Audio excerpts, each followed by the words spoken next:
Hər kəsə salam. Mən Şövkət İsmailzadə. Bugün mən və qrup yoldaşlarım yaxın zamanlarda keçdiyimiz iki mövzudakı baş qəhrəmanları Səməd Vurğunun Aygün poemasındakı Aygünü və Henrik Ibsen'in Kuklar Evi əsərindəki Noranı və bu iki qəhrəmanı müqayisəli şəkildə təhlil edəcəyik.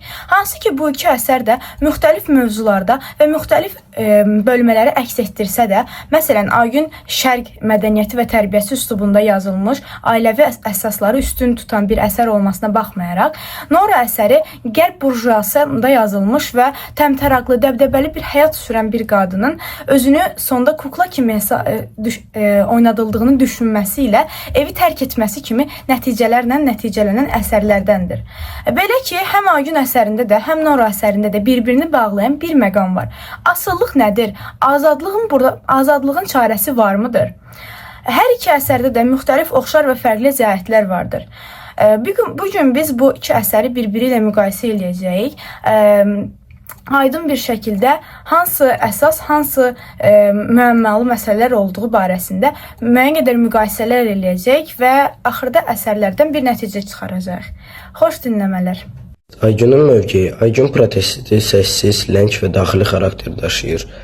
O açıq üsyan etməsə də öz sevgi haqqını içində qoruması, hisslərini öldürməməsi artıq cəmiyyətə qarşı ciddi etirazdır. Səməd Vurğun onun mənəvi paklığını, insanlığını və daxili gücünü xüsusi vurğulayır. Nora isə protesti açıq şəkildə yaşayır, sistemə, ailə quruluşuna və həyat yoldaşına qarşı çıxır. Aygün protesti daxildə, Nora isə xaricdə edir. Aygün emosional azadlığını qoruyur, Nora isə sosial azadlığı qazanır. Bu onların fərqli mədəni koddan doğan iki protest modelidir.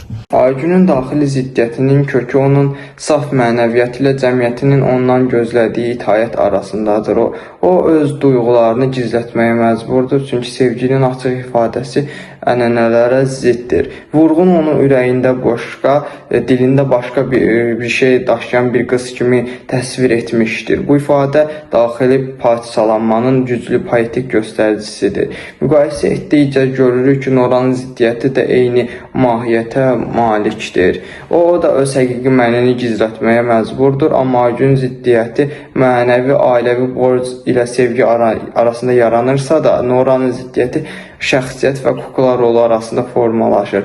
Aygün öz içində qırılır, amma susur. Nora isə qırılır və sonda danışmağa qərar verir. Beləliklə, hər iki obraz daxilən parçalanır, amma bu parçalanmanın ifadə yolları onların yaşadığı cəmiyyətlərin fərqinə görə dəyişir. Nora'nın daxili ziddiyyəti özünü ən çox Torvaldin ona münasibətində göstərir. Nora bir tərəfdən mükəmməl bir ana, bir tərəfdən mükəmməl bir həyat yoldaşı olmağa çalışır, digər bir tərəfdən isə öz şəxsiyyətini tapmağa can atır. Aygünlə müqayisədə onun maraqlı bir fərqi ortaya çıxır. Aygün azadlığı daha çox qəlbinin səsi kimi hiss edir, Nora isə onun düşüncə və özünü dərk səviyyəsində yaşayır. Aygün daha çox emosional boğulma yaşayır, Nora isə daha çox intellektual bir oyanır. Nora'nın əlindən gizli borc alması, həyatında ilk dəfə müstəqil bir qərar verməsi onun mən kiməm sualını doğurur. Aygün obrazında isə bu sual mən nəyi qorumalıyam sualı şəklində yaranır və öz-özünə verilir.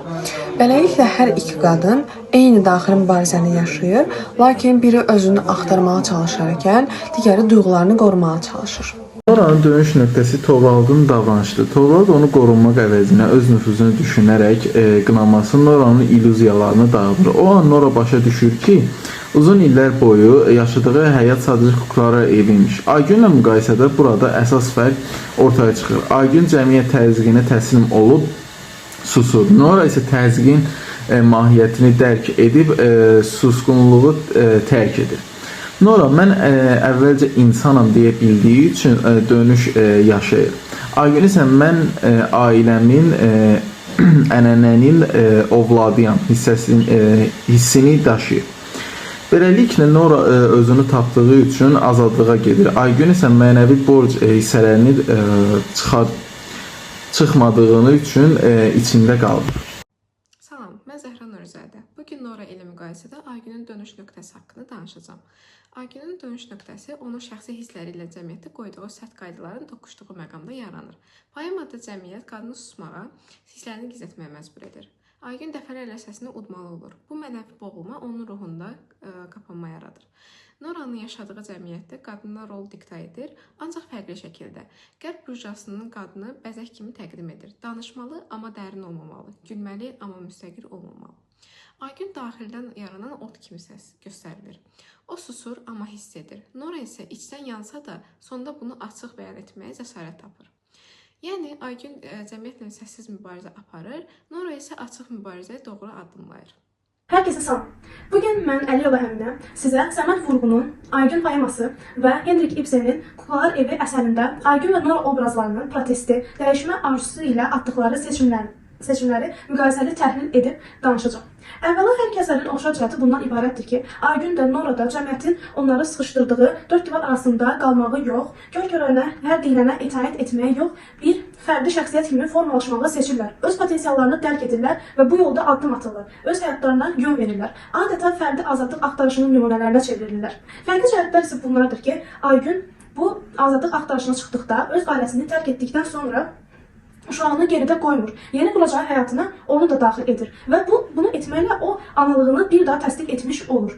Və bəstəkarlıq arzusuna çatır, uca zirvələrə yüksəlir. Amma yenə də öz eşqinə sadiq qalır. Sonda Əmirxanla xoşbəxt olmanı seçir. Yenə də ona bir şans verir. Bu Aygünün öz şəxsiyyətini qorumaqla yanaşı, həm də milli və mənəvi hisslərə, duyğulara necə qiymət verdiyini göstərir. O adətən Azərbaycan qadınının fədakar və mübariz obrazına çevrilir.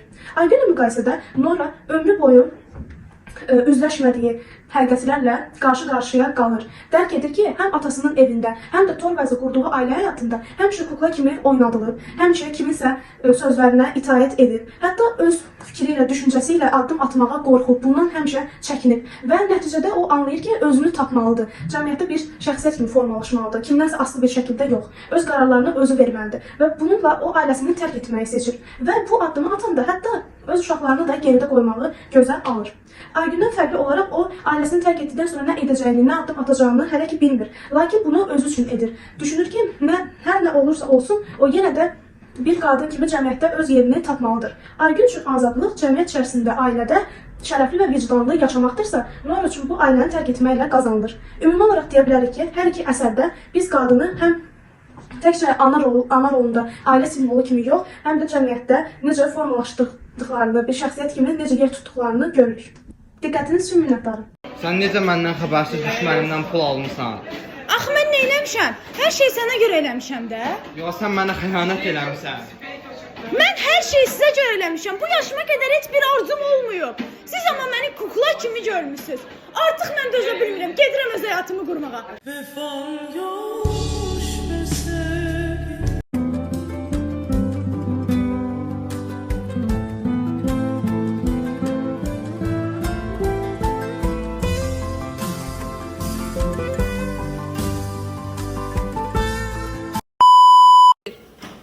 Sən necə məndən icazəsiz pul almısan? Yox, bir icazə alacağam. Sən necə məndən icazəsiz pul almısan? Benim icazə almaq. Məndən Xəbər. xəbərsiz düşmənimdən pul almısan. Axı mən nə eləmişəm? Hər şey sənə görə eləmişəm də.